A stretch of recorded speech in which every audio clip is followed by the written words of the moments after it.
Bonjour. Le discernement est essentiel pour éviter de s'égarer ou de tourner en rond, et plus encore pour un chrétien.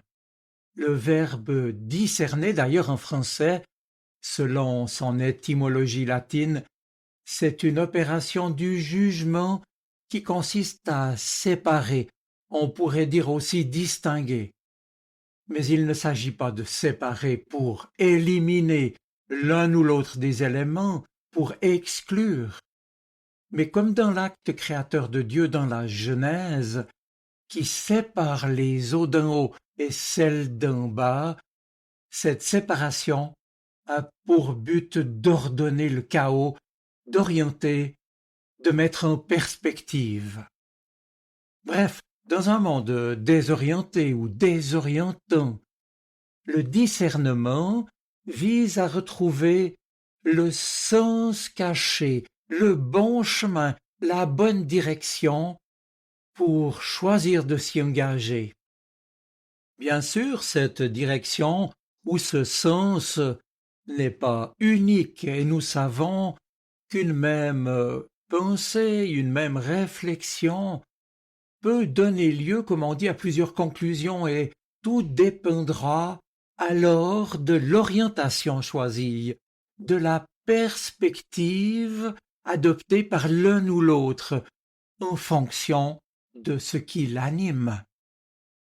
Le discernement est donc la faculté de bien juger, de bien évaluer, faculté qui se rapproche aussi de celle du verbe éprouver pour faire un choix. Sur le chemin de la vie, nous sommes sans cesse, n'est-ce pas, devant la nécessité de faire des choix, de prendre des décisions, et ces choix s'enracinent bien entendu dans la vie concrète, ils s'incarnent dans notre réalité quotidienne. C'est aujourd'hui qu'il faut choisir ceci ou cela. Or, le discernement dans la perspective de la foi chrétienne part bien de cette réalité, mais il discerne la présence du Seigneur et écoute ce qu'il nous fait percevoir de son projet pour nous. Un pas après l'autre, un jour après l'autre. Dans l'Évangile, nous n'avons pas seulement un appel au discernement, mais également la description de ce qui doit être la perspective chrétienne, sa direction. On peut l'entendre d'ailleurs dans cette invitation de Jésus. Si quelqu'un veut venir à ma suite, qu'il renonce à lui-même, qu'il prenne sa croix et qu'il me suive. La première partie de cet appel, vous l'avez entendu, propose la finalité à partir de laquelle va être définie la perspective. Et c'est par rapport à cette volonté de suivre Jésus que le chrétien doit chercher à discerner pour se déterminer et s'engager. Mais comme d'autres perspectives sont possibles et que notre liberté est complète, la proposition est conditionnelle, ce qui fait dire à Jésus « si quelqu'un veut venir à ma suite ». Le savoir de la perspective chrétienne et le discernement nécessaire pour s'y engager ne prendra néanmoins sens que s'il se laisse éclairer et guider par le vent de l'Esprit Saint. Entendre sa voix, voilà tout le défi du discernement. Eh bien, mes amis, si nous avons choisi d'être chrétiens, si nous avons répondu à l'appel de Dieu, alors c'est bien à partir de cette finalité-là que nous sommes appelés aussi à discerner pour nous orienter dans nos choix quotidiens. Et puis à ce propos, il y a aussi dans la Bible quelques grands panneaux indicateurs, si je puis dire, pour nous indiquer la bonne direction. Et si le verbe discerner signifie séparer le bien et le mal, il est certain que le discernement est un travail de l'intelligence qui doit être éclairé par l'écoute de la voix du Saint-Esprit qui veut agir et parler en nous. Maintenant, à cette écoute, on ne distingue alors que ce qui est bon. Mais qu'est-ce qu'un acte bon? Tenez, quand j'étais gamin, j'ai été scout, d'abord chez les louveteaux, puis les éclaireurs, et enfin les pionniers. Et là, on m'a appris que lorsqu'on rendait service, il ne fallait pas se mettre en avant. Il valait mieux que ce soit discret. On appelait ça la BA, la bonne action quotidienne, censée rester secrète. Et puis voilà que dans l'Évangile, Jésus semble nous dire l'inverse. Par exemple, dans son sermon sur la montagne, en Matthieu 5, lorsqu'il déclare « C'est vous qui êtes le sel du monde. Mais si le sel perd son goût, comment pourrait-on le rendre de nouveau salé? Il n'est plus bon à rien, on le jette dehors et les gens marchent dessus. Et puis, c'est vous qui êtes la lumière du monde. Une ville construite sur une montagne ne peut pas être cachée.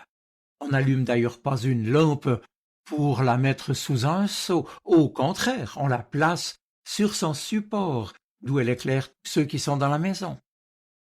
C'est ainsi que votre lumière doit briller devant les hommes, afin qu'ils voient le bien que vous faites et qu'ils louent votre Père qui est dans les cieux. On apprend habituellement à l'enfant à ne pas se mettre en avant lorsqu'il rend service. Mais dans l'Évangile, la perspective ici est différente. Jésus ne nous dit d'ailleurs pas « Voyons ce que vous faites de bien, les gens chanteront vos louanges, et ils vous diront « Tu es extraordinaire ». Mais ils rendront gloire à Dieu. Ils reconnaîtront dans vos actes que vous êtes fils et filles de Dieu. Ils reconnaîtront en vous la bonté de Dieu en acte. Oui, dans le sermon sur la montagne, Jésus nous apprend ce que c'est qu'être chrétien. Et pour cela, il emploie, vous l'avez entendu, deux images, le sel et la lumière. Un plat qui n'est pas salé n'est pas très bon. Une maison où il fait noir n'est pas très agréable. Cela peut même nous faire peur.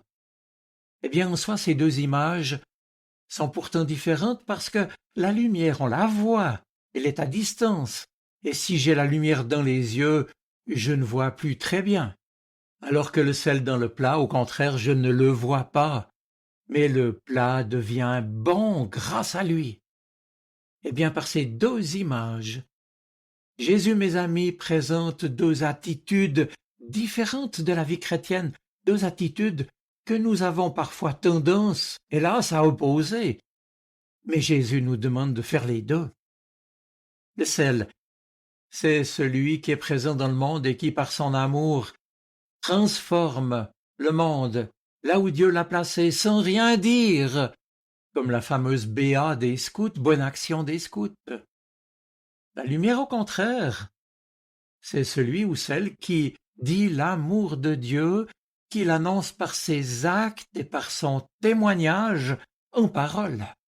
Les chrétiens, à ce propos, qui vivent cela, n'ont pas à avoir peur d'être différents du monde, pas plus que la lumière n'a à avoir peur de la nuit. Au contraire, elle a toute sa place dans la nuit, parce qu'une lumière en plein jour, ça ne sert à rien.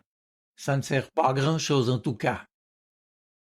Eh bien voilà donc, mes amis, la véritable perspective chrétienne, à partir de laquelle Jésus nous demande de faire preuve de discernement dans les choix qui se présentent à nous, et aussi d'évaluer nos actes, nos pensées, nos jugements, nos engagements. Il est vrai que cette perspective est exactement contraire à celle que nous propose le monde, et pour laquelle le moi et nos intérêts personnels sont forcément prioritaires, nous dit-on, et ceux des autres secondaires. Quant à ceux de Dieu, ils terminent bon dernier, comme une éventuelle option. Et c'est pourquoi Jésus ne peut manquer d'associer cet appel au discernement à la violence de la croix. Et il nous met en garde. Quel avantage aurions-nous à suivre la perspective du monde si nous devons y perdre notre véritable vie, celle qui est avec Dieu et en Dieu? Oui, la vie chrétienne exige notre discernement pour distinguer la vraie vie de ce qui n'est qu'une vie trompeuse, pour faire la part de ce qui mène vers la vraie vie et ce qui n'y mène pas, et ce qui au contraire m'entraîne sur le chemin de la vie trompeuse, voire mis en chaîne. Mes amis, ayons recours à la méditation et à la lecture de la Bible, à la prière, pour obtenir de Dieu, source de tout amour, la lumière et le discernement dont nous avons besoin. Alors voici ma conclusion. Celui ou celle qui veut se laisser guider par l'esprit doit en quelque sorte déployer ses voiles pour prendre le vent, un langage maritime. Il lui faut ouvrir de part en part son cœur et écouter ce que le Seigneur lui demande. Il faut, d'une certaine façon, attraper le vent du Saint-Esprit en ouvrant bien grandes les voiles de notre relation quotidienne avec lui. Et cela même si de temps en temps, il peut nous sembler que les vents sont contraires. Ceux qui pratiquent la voile savent qu'il faut parfois tirer des bords avant d'atteindre son cap, aller de ci, de là pour attraper le vent quand il vient. Et bien comme la navigation, la vie spirituelle n'est pas forcément une ligne droite, elle n'est pas linéaire, mais tant que nous tenons le cap, c'est-à-dire Dieu et sa volonté dans notre vie, nous n'avons rien à craindre et nous arriverons à bon port. Je vous souhaite une bonne semaine. Soyez bénis. Amen. Sa parole résonne dans mon cœur. Elle est vivante, elle parle. Elle m'aide à choisir, m'illumine. Elle est vivante, elle est poignante, elle touche mon cœur.